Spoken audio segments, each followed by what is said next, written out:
So we're just down the road from the iGas pad here at Barton Moss.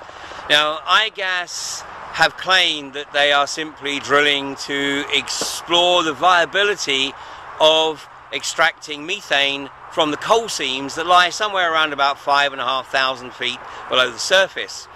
But in reality, they're also going to be drilling down a further 5,000 feet down to the limestone bedrock through the shale. Now, the reality is that that is the real target. This is the mother lode. And to establish the potential for the shale return, they will have to do a frack. It is not possible for them to simply drill a hole, take core samples, and then determine whether or not there are viable shale deposits there. They will have to run a frack. Now, because the shale deposits here are some 5,000 feet thick, they would not necessarily have to drill a horizontal section before they run the frack. They could do it in the vertical section.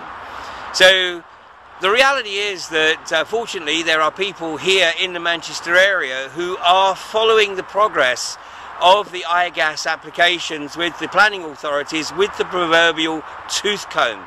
And the critical element is to ensure that iGas are kept honest, and having stated that they intend to practice transparency, we intend to ensure that their feet are held to the fire on this. And in response to one of our viewers' questions as to why it is that iGas actually have to frack as part of the exploratory process, is because to determine the viability of the return, they have to actually establish a real-time flow test.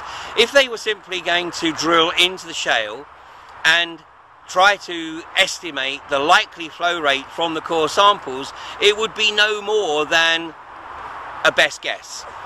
Possibly a calculated guess, but it certainly wouldn't be accurate. And the likelihood is that when they did then subsequently frack, there's a possibility that it's still a trickle.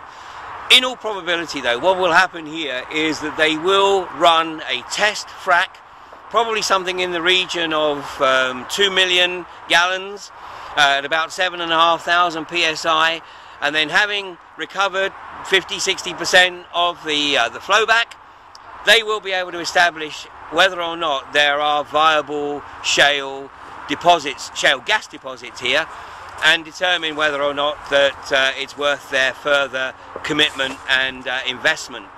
I have to say, I strongly suspect that the returns, the potential returns here, are enormous. That is not in any dispute. The real issue is that we do not have the technology to be able to extract these resources safely without putting the water supply, the water table, and ultimately the soil and the air at risk. And as far as I'm concerned, nothing, and I mean absolutely nothing, justifies putting those natural resources in jeopardy.